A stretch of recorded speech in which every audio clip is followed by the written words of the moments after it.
Alhamdulillah, segala puji dan syukur kita ucapkan atas segala nikmat yang Allah berikan kepada kita. Allah setiap hari menghindarkan kita dari sekian banyak masalah. Hanya karena kita nggak ngerti, bukan berarti nikmat itu nggak ada. Seringkali kita terhindar, makanya kita nggak tahu. Kita kadang-kadang menghargai nikmat Allah ketika kita dapat masalah terus dikasih jalan keluar. Tapi tanpa kita sadari sebetulnya ada nikmat yang lebih banyak yang Allah kasih ke kita setiap hari, yaitu dihindarkan dari masalah. Bukan hanya diberikan jalan keluar dari masalah, tapi dihindarkan dari masalah. Ini nikmat lebih gede lagi nih. Sehingga kita perlu setiap hari belajar mengingat dan merenungkan betapa baiknya Allah sama kita dan betapa hari itu kita mendapatkan banyak kemudahan itu semata-mata karena rahmat dari Allah Subhanahu wa taala. Misalnya hari ini teman-teman coba sebelum tidur nanti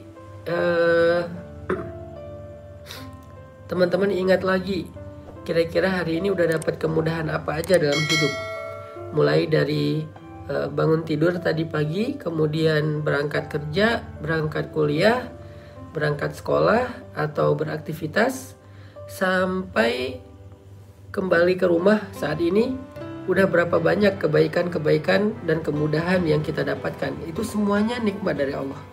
Sehingga sangat pantas jika kita menutup hari kita di malam hari sebelum tidur dengan kalimat Alhamdulillah, segala puji bagi Allah Subhanahu wa taala. Karena hidup kita penuh dengan kebaikan dari Allah. Kalau enggak, kita enggak bakalan bisa mendapatkan kemudahan-kemudahan seperti saat ini.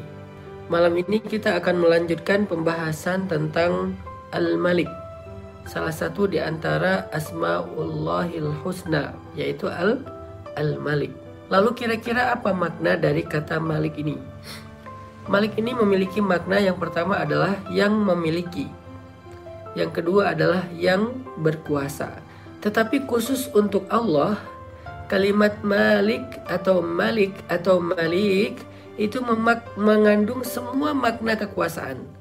Jadi Allah itu tidak relatif. Ada orang yang punya sesuatu tetapi dia tidak berkuasa.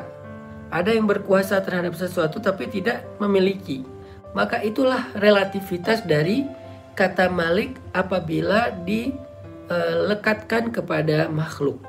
Berbeda dengan kata Malik yang dilekatkan kepada Allah sebagai nama-nama Allah. Makanya Allah punya nama Malik itu punya cakupan makna yang jauh lebih luas. Dia nggak relatif seperti kepada manusia, tetapi Allah itu absolut. Sehingga dari sini kita dapat sebuah pelajaran bahwa kepemilikan manusia itu sifatnya relatif. Kekuasaan manusia itu sifatnya relatif. Ada orang yang punya sesuatu tetapi tidak bisa ngapa-ngapain. Ada orang yang bisa ngapa-ngapain dengan sesuatu tetapi dia nggak memiliki. Lalu pelajaran iman apa yang kita dapatkan dari poin pertama ini?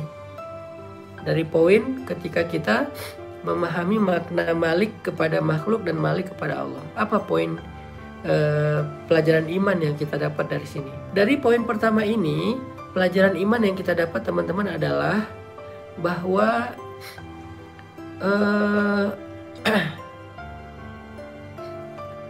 jangan terlalu bergantung kepada makhluk, di mana kepemilikan dan kekuasaannya itu relatif.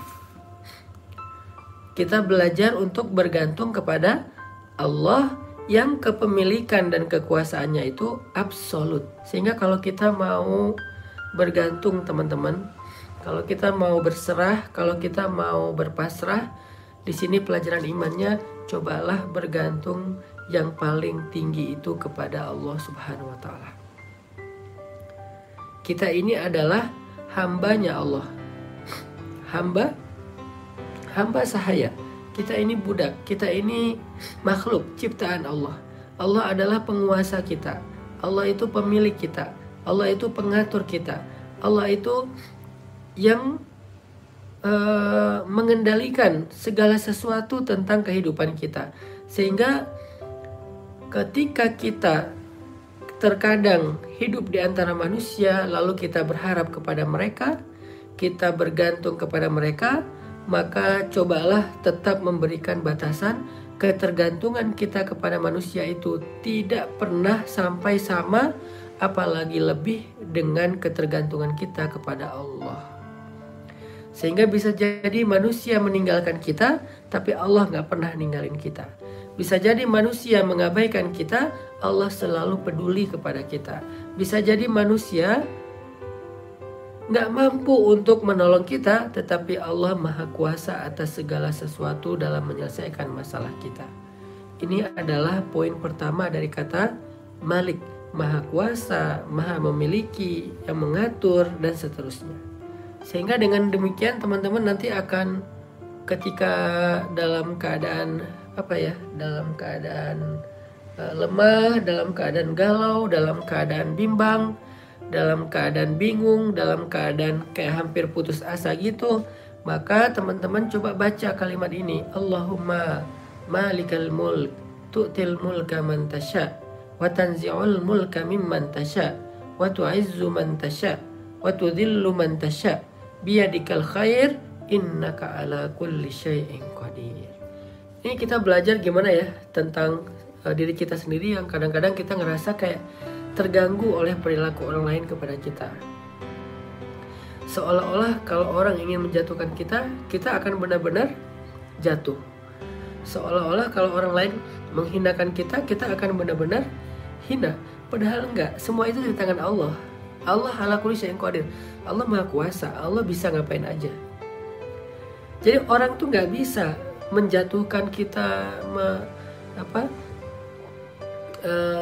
menghinakan kita tuh nggak bisa. Karena orang itu nggak berkuasa, dia relatif. Allah yang bisa menghinakan dan merendahkan seseorang. Terus kenapa ada orang yang dicelakai oleh manusia terus dia celaka? Ya kemungkinannya dua. Kemungkinan pertama adalah itu adalah sebagai ujian untuk mengangkat derajat dia. Kemungkinan kedua adalah itu karena dia sendiri juga tidak mau caper ke Allah. Dia tuh nggak percaya sama kebesaran Allah, sehingga ya Allah nggak terlibat dalam masalah dia. Coba kalau dia caper ke Allah, coba kalau dia koneksinya itu ke langit, coba kalau dia pakai iman, coba kalau dia memperbaiki amal solehnya dengan ya tadi cari perhatian, caper-caperan kepada Allah.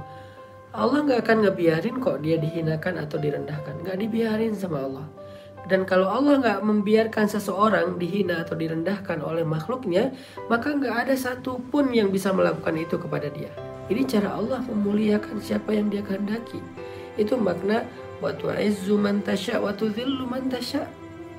Karena di tangan Allah lah mulk.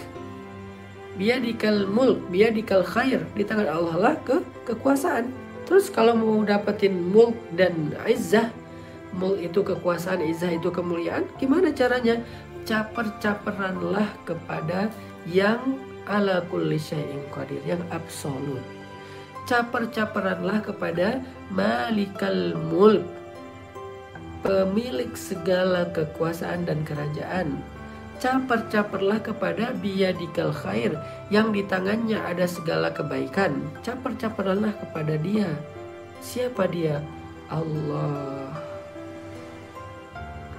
Gimana cara caper kepada dia? Mulai dengan istighfar dan taubat. Lanjutkan dengan melakukan kewajiban-kewajiban. Lalu tambahkan dengan yang sunnah-sunnah. Lalu tambahkan dengan membantu orang lain. Lalu tambahkan dengan mengambil peran dalam dakwah. Itu Allah perhatian banget. Bukankah Allah mengatakan innallaha yuhibbut tawwabin? Allah suka, Allah mencintai hamba-hamba yang bertaubat. Bukan hanya Allah perhatian sama dia, bahkan Allah mencintai dia. Setelah Allah mencintai dia, Allah gak mungkin ngebiarin hamba yang dia cintai itu disakiti oleh orang lain. Gak mungkin. Sama kayak kita mencintai manusia, mencintai pasangan, mencintai anak. Mungkin gak kita ngebiarin orang yang kita cintai itu disakitin oleh orang lain? Gak mungkin. Jangankan disakitin secara fisik, disentil aja dengan ucapan kita gak mungkin ngebiarin. Kita akan ngebela habis-habisan. Karena kita mencintai dia. Dan Allah itu lebih daripada kita dalam memperlakukan hamba-hambanya. Begitulah cara Allah mengangkat derajat seseorang jika Allah berkehendak. Meskipun manusia berkali-kali ingin menjatuhkannya, begitu juga kita. Itu poin malam ini yang kita bisa belajar teman-teman ya, dari kata-kata Malikal Mulk, pemilik segala kekuasaan atau kerajaan, dari nama Allah Al-Malik. Jadi kita belajar satu hal aja dulu malam ini, belajar iman. Kita percaya bahwa segala kerajaan, kekuasaan, kemuliaan, kehinaan, jabatan, karir, itu semuanya di tangan Allah secara absolut. Karena kekuasaan dan kemuliaan itu ada di tangan Allah, maka yuk kita sama-sama bergantung kepada Allah dengan cara caper-caperan kepada Allah SWT. Salah satu bentuk caper kita kepada Allah yang tadi saya sampaikan adalah Allah itu perhatian banget sama orang yang bertaubat atau istighfar.